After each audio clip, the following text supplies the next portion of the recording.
ATS EVS 113 students, Dr. John Schrage here, and I'm ready to give you the next lecture, which is going to be all about vertical structure of the atmosphere, all the different places and levels and layers of the atmosphere. But before we do that, we're actually going to talk briefly about weather maps, a little bit more about how to read what kind of information is on maps and so on. So I provided you on this first slide here a little bit of an outline of the kinds of things that we'll be doing in this lecture. Now here I have a map of the United States with lots and lots of observations of, as it happens, temperature at the surface of the Earth on a particular day. And they're just plotted on there as a bunch of numbers. Now, this could be useful. There might be reasons why we might want to have the information presented in this way. But the truth of the matter is, even an experienced meteorologist would find this chart hard to work with. I mean, it's just really hard to look at this diagram here and figure out what's going on. There's just too many numbers all over the place. They're higher in some places, lower in others. It's hard to figure out what the pattern is. So as a consequence, meteorologists will hardly ever look at a plot like this that has just numbers all over the place on it. Rather, we'll have a look at a plot that has been perhaps shaded with colors, like this. This plot here is the same as the other plot that we saw. It's just that now we have been using colors to indicate different ranges of temperatures.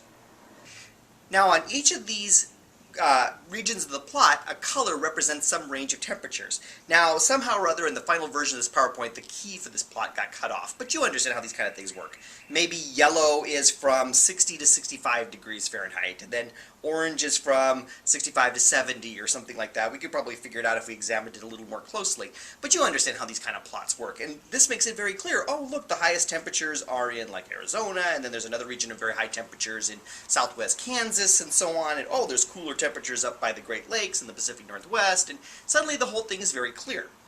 On the other hand, working with color plots can be rather difficult. I mean, what if I'm drawing a plot to show you? Am I going to sit there with my crayons and fill them all in? I might, but more than likely than not, I'm instead going to show you a plot that looks like this, that has contour lines on it. Now, this plot here that you're seeing here with the contour lines is exactly the same data as what we saw on the colored plot, except instead of having colors, we're just seeing the lines, the contours of, in this case, the surface temperature. And you can see by looking at the pattern here that these are just, the contour lines are just the lines that separated the different areas of color. So, I mean, when you actually watch the little animation as we hop back and forth between the colored plot and the contour plot, it's actually pretty clear what the plot is supposed to be representing. Now, these plots here, those lines that are on there then, each line represents a particular temperature. So for example, one of the lines that are on there that cuts through like central Kansas and so on says 90 degrees Fahrenheit on it. So everywhere along that line, it's exactly 90 degrees. Every place on one side of the line, it's more than 90 degrees, and every place on the other side of the line, it's less than 90 degrees. Because everywhere along that line, it's exactly the same temperature, this kind of line has a name. They're called isotherms. ISO, I-S-O, is a Greek prefix that means something like equals, or equal might be a better word. And so everywhere along that line it is an equal temperature. These are isotherms. We could look at other kinds of plots. For example, this graph that I have right here is a contour plot of pressure. The word for these kind of contours on a pressure plot is isobars. Bar is a suffix that has to do with pressure. We're going to learn more about that in a coming day. So isobars are lines of constant pressure. And from this plot, we can see that there are areas of lower pressure and areas of higher pressure. Now, we're going to learn more about this in coming days, but the units of pressure are millibars. And we're going to, in general, at the surface of the Earth, be right around 1,000 millibars.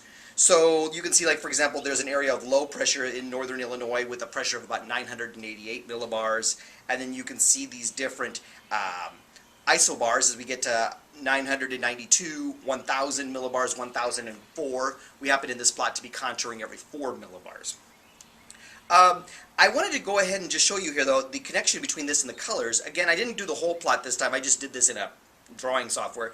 But just so you could kind of see, I went back and forth between colors and the contour lines. And you could see how that area of lowest pressure, I colored it in blue, and then I just worked my way up through the rainbow.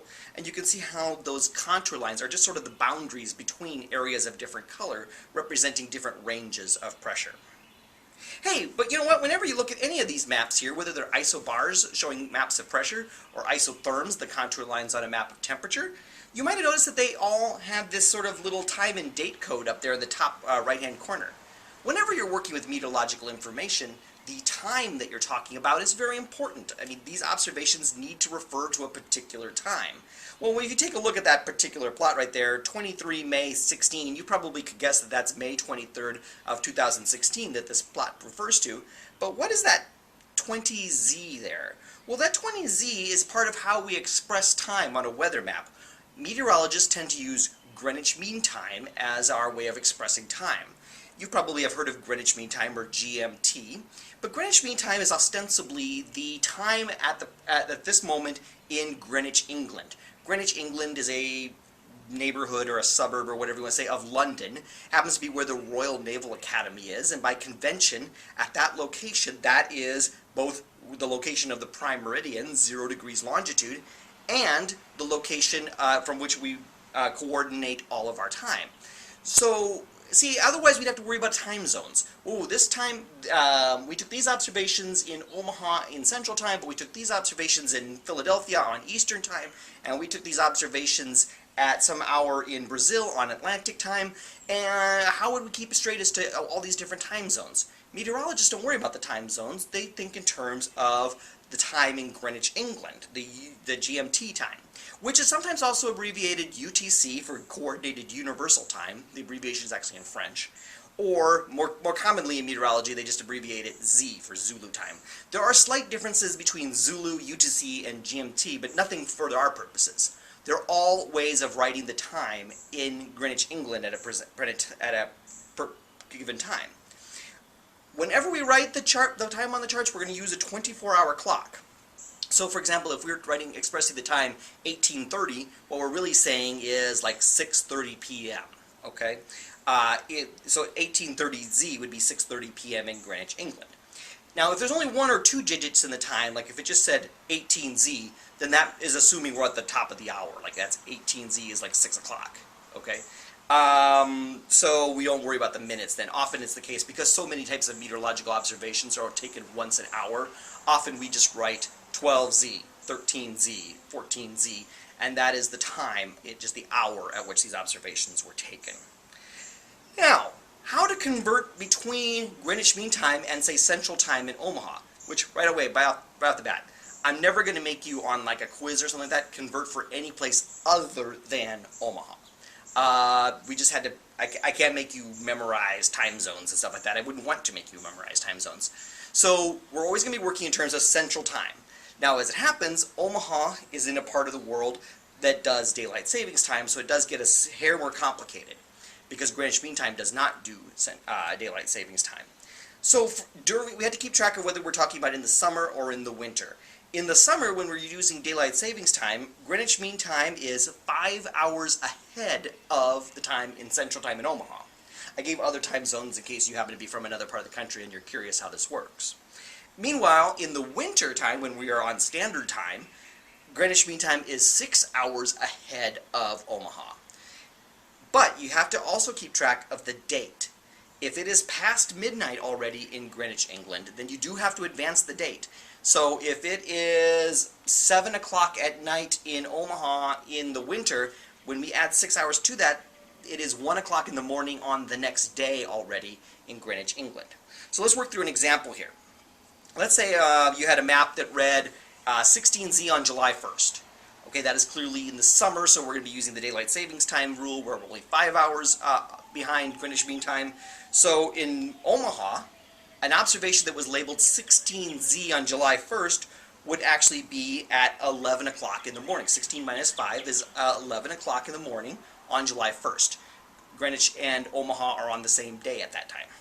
In the same way over there on the second example there, if the map reads 16Z on December 1st, well, in the winter like that, Greenwich Mean Time is 6 hours ahead of Omaha, so that would be 10 o'clock in the morning on December 1st. Now, just to show you what I mean about it, including the date, let's do 2 more examples here. If the map said 1Z on July 1st, okay, July 1st is in the summer, so we have to use the 5-hour offset for Central Time. So it is 8 o'clock. If it's 1 o'clock in the morning in Greenwich, England, it's 5 hours earlier, which is 8 p.m. In Omaha.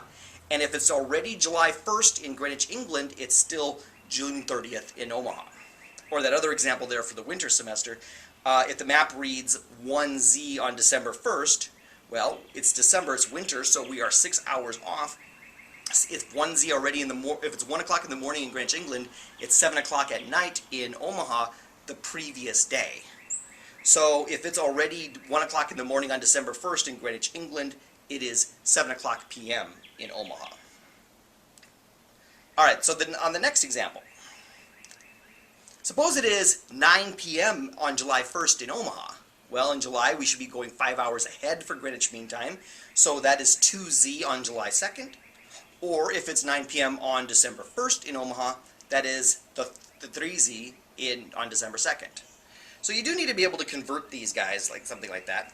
Now, I want to ask you a couple questions before we move on to the second part of the lecture here. And I'm going to be basing them on this map that I made of pressure. These contours, remember, are called isobars. This happens to be a map of pressure on a particular day. And if I kind of just zoom in to the Midwest on this plot here, on this plot, I've labeled Omaha with a yellow star there.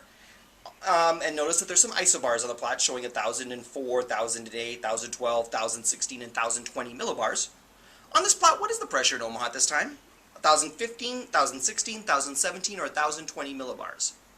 Take a look through those four options, make a choice, and get a little feedback before you move on to question 2.